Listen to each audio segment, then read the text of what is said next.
Each Friday here on the show, we're going to ask for your help to find a missing child. I can't tell you how many times on Live PD our spotting a case led to a major break.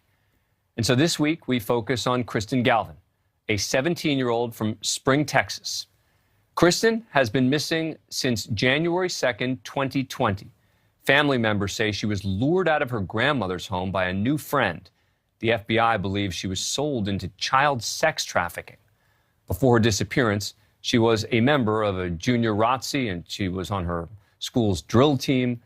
I want to bring in my old friend Angeline Hartmann to talk more about Kristen's case. She is the media director for the National Center for Missing and Exploited Children. Angeline, good to see you again, obviously from the family, from the Live PD world. Thank you for coming on the show. All right, so take us through Kristen's disappearance. What do we know about what happened? Thanks for having me, Dan. It's good to be back and to call attention to these missing cases because they need it so much. Kristen's story is a very sad one. Her mom tells me that they were there on New Year's Day. It's January 1st, 2020. They had the typical, they had black eyed peas, they had ham, they had a big celebration, and everything seemed normal. They were at her grandparents' house. And at around 7:30 that night, family members go out for ice cream. Kristen says, I'm going to stay back. And she stays home with her grandfather. The grandfather, a couple hours later, realizes that Kristen is gone. And so the family's panicking. They're looking for her. And it turns out when they go back and look at her phone records, that they noticed she was in contact with strange people that they didn't know. And so when we say a new friend, I mean, it was somebody that she was talking to at that time, but this is somebody who is definitely not a friend. And now police have turned this over to the FBI. The FBI has taken over, and this is a confirmed case, they believe, of child sex trafficking.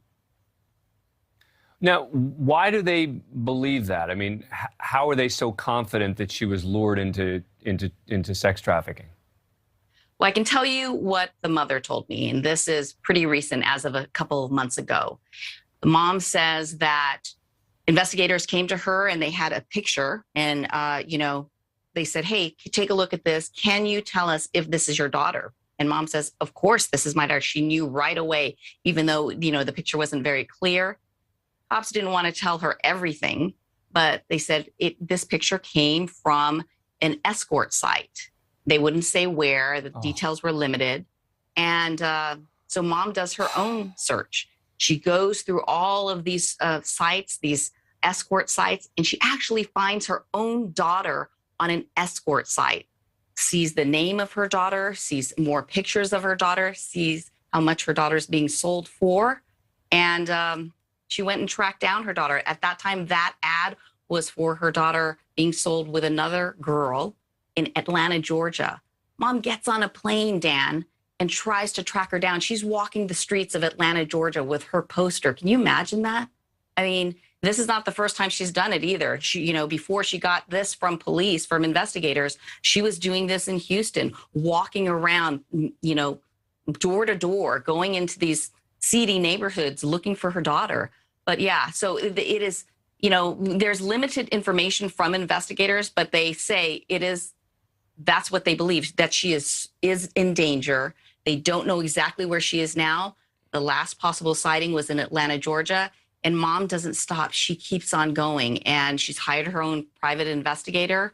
You have to imagine too, Dan, that this was a couple of months before COVID. So she disappeared January 1st, 2020. So mom was out there every day.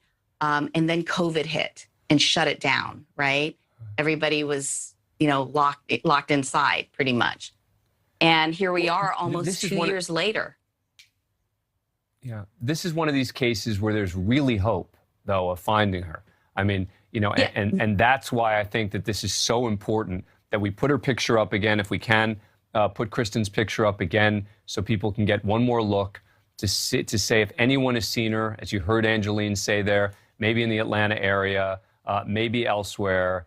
If you know anything, exactly. We don't know. She could be anywhere at this point. That's exactly right. Yep.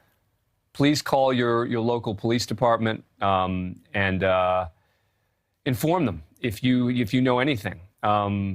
Angeline, thank you so much for joining us. We really appreciate it. It is great to see you, and let's hope that this helps find Kristen.